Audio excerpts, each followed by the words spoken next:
Laureano Gómez es de origen santandereano. Tiene de su raza el ardor fulminante y el espíritu combativo. En ese trance está a todas horas. Se formó en Bogotá. Sus padres habían venido de Ocaña, ciudad de tradiciones y leyendas. En San Agustín, barrio bogotano de perfiles románticos, vivió sus mocedades en una típica casa santafereña, no lejos de esa otra donde los marqueses de San Jorge, en los días de la colonia y en los primeros de la República, ofrecían refrescos y colaciones a sus amigos. La casa, pues, como todas las de aquellos días.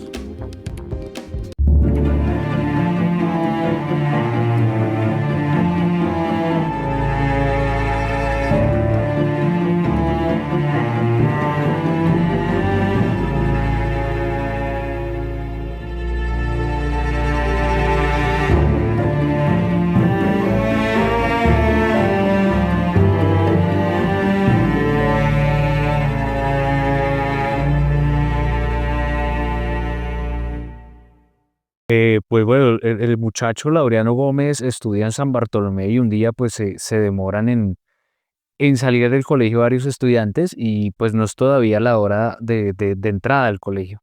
Y charlan pues mientras tanto, sin que digamos que la pregunta tenga relación con lo que están conversando, el muchacho pues interroga bruscamente a uno de sus compañeros y le dice, pues dime una cosa, ¿tú qué has pensado hacer en la vida? Y pues el muchacho le responde, pues hombre, yo no sé, yo no he pensado nada de eso, tal vez casarme o formar una familia, tener una vida, una casa tranquila.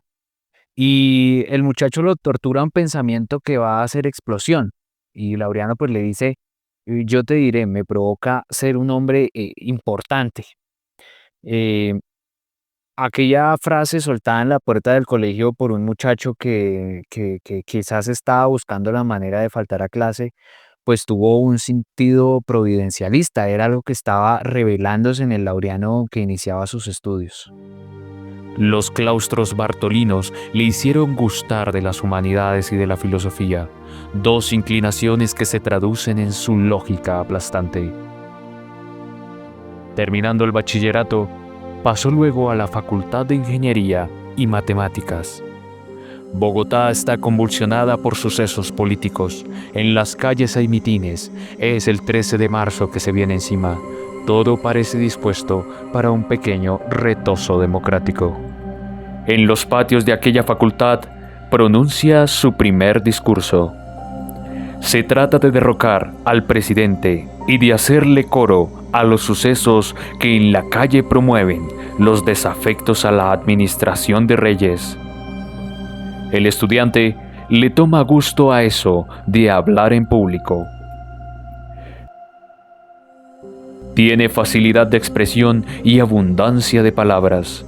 Su discurso lo repite en la calle, pero le cuesta estar durante algunas horas sometido a los barrotes carcelarios. El muchacho ya tiene 20 años y acaba de doctorarse para una profesión que no ha ejercido nunca.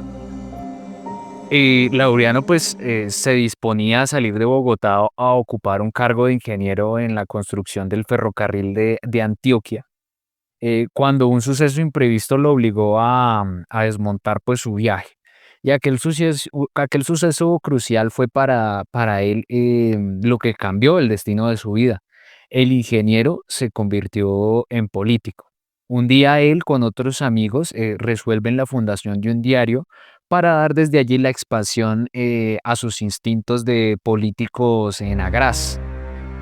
Había ante todo que pensar en un nombre, algo que sintetizara al momento que se vivía. Y hubo quien sugirió el de la unidad. La unidad será pues la inspiración de aquel grupo afanado en rehacer la homogeneidad del conservatismo, por entonces fraccionada entre históricos y nacionalistas como consecuencia de administraciones pasadas. El sábado 2 de octubre de 1909 sale a la calle el primer número de la Unidad, periódico de 4 hojas pequeñas, de mucha vehemencia y bastante ácido sulfúrico en sus páginas. Figura como director casi un desconocido, Laureano Gómez. Su aparición inquieta a los sanedrines. Es un trisemanario que se edita en la imprenta de don Menardo Rivas y solo dispone para oficinas y tertuliadero un local apenas mayor que la habitación del portero del Colegio del Rosario, junto a la cual se encuentra. No obstante, la estrechez del sórdido recinto, de allí surge el soplo animador de ese periodicucho de 4 páginas que va a apuntalar primero las ruinas de un partido en franca decadencia, a fortalecerlo después y a rehacerlo totalmente por último. Integrado en el grupo de la unidad Jorge León Ortiz, con largos mostachos y aspecto de soñador, José de la Vega, en quien también ya apuntaban sus dotes de escritor fornido y su inveterada inclinación por los estudios internacionales. Juan Zuleta, que le decían el mandarín, Luis Serrano Blanco, el inolvidable Tartarín, prematuramente muerto, que por entonces parecía un bate de chambergo y melenas, decían.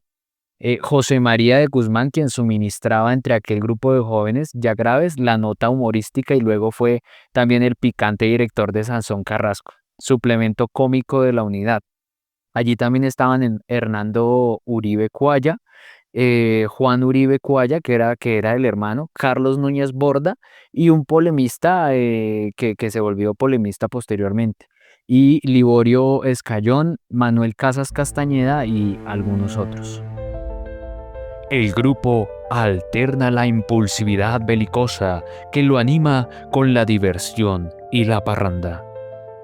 Se hacen jugadas, farsas inofensivas, porque la vida no había que tomarla todavía a lo trágico. Entre lo festivo y la fogosidad de sus campañas, la unidad va adquiriendo prestigio y parece que de sus páginas se empinara la figura de su director. De hermosa contextura física, sagaz y fluido en sus conceptos, conceptuosos y filudos. Las campañas de la unidad, además de doctrinarias, eran esencialmente purificadoras. Laureano Gómez es el moralista, dijo alguien.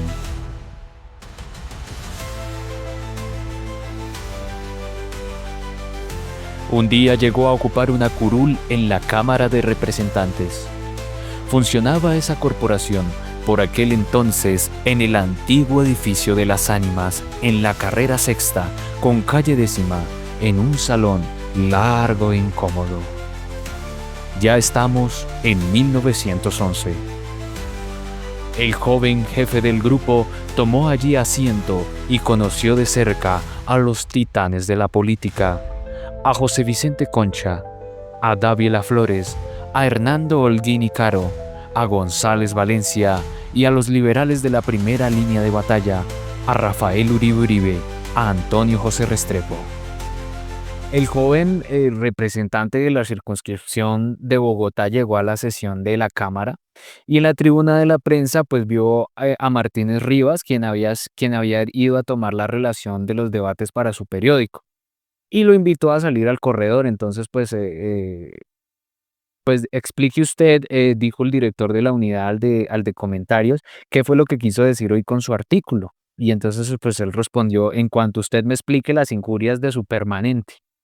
Y sin cruzarse una palabra, más los dos periodistas se fueron a las manos, se querían golpear, y Laureano, reaccionando rápidamente, empuñó su bastón y pues Martínez Rivas, temeroso de los golpes, pues sacó su revólver e intentó, digamos que con la cacha, defenderse, y los dos agresores se descargaron recios golpes. El director de comentarios se le condujo a la policía, mientras que Laureano, pues exhibiendo su tarjeta de inmunidad de congresista, resultó mejor librado de aquel lance. Y pues era así como se arreglaban las cosas en aquellos días del centenario. En la Cámara y en las columnas de su diario, continuó Laureano Gómez persiguiendo implacablemente a los transgresores. Se empeñó furiosamente en los asuntos relacionados con el sindicato de Musso y la Columbian Emerald Company, cuyos contratos habían sido sometidos a la aprobación del Cuerpo Legislativo de 1909. La unidad representaba un espíritu nuevo y tuvo necesariamente que chocar contra los vicios que habían dejado en pos de sí los años del quinquenio. Su voz desafiadora y estridente se hacía oír en todas partes, pero también despertaba recelos y complicaciones. Cuánto más grato es que en nuestros labios hayan palabras de amistad, de fraternidad, de colaboración y simpatía, no amargas voces destinadas a encender rencores que a corroer discordias externas. Habían pasado algunos días, escribió Laureano Gómez en la unidad a propósito de los asuntos de Musso, después de que tales publicaciones fueron hechas, cuando un padre jesuita que respetamos profundamente por las eximias virtudes y prendas personales que lo enaltecen, nos mandó a llamar a su residencia en el Colegio Nacional de San Bartolomé y nos dijo que hablando sobre nuestro periódico con el ilustrísimo señor Herrera, arzobispo de Bogotá, este elevado personaje se había manifestado muy disgustado porque hubiéramos terciado en contra de la negociación de Musso, por la vehemencia empleada al hacerlo, y terminaba manifestando al padre jesuita su voluntad de que no volviéramos a ocuparnos de tal negocio. Nuestra conducta de allí en adelante era clara: persuadirnos de las anomalidades, de las indelicadezas, de las faltas de probidad, de los cohechos y sobornos y demás crímenes que forman la esencia de las negociaciones con las Esmeraldas. La opinión del prelado no podía producir en nosotros más sentimientos que el de lamentar que persona tan virtuosa, bien aconsejada y conspicua como el ilustrísimo señor arzobispo primado, sufriese una equivocación en asunto de tanta trascendencia. Equivocación, por otra parte, muy explicable, pues las delicadas atenciones de su elevada jerarquía no le dejan sin duda tiempo ni oportunidad de investigar y comprobar ciertos hechos, cosa esta que nosotros, en nuestra calidad de periodistas, sí habíamos podido llevar a cabo. La imprenta en que editaba la unidad era de propiedad particular, de una distinguida dama bogotana a la que se le obligó la clausura temporal del periódico mediante la terminación del contrato de arrendamiento, y en consecuencia el periódico pues se suspendió temporalmente en noviembre de 1912. 6 años duraron las campañas de la unidad, diario católico al servicio del ideal católico. Escuchó siempre los consejos de las personas que pueden darlos, hasta que, por circunstancias personales, dejó de atronar con sus disparos. Pero mientras tanto, Laureano Gómez se había hecho un hombre importante.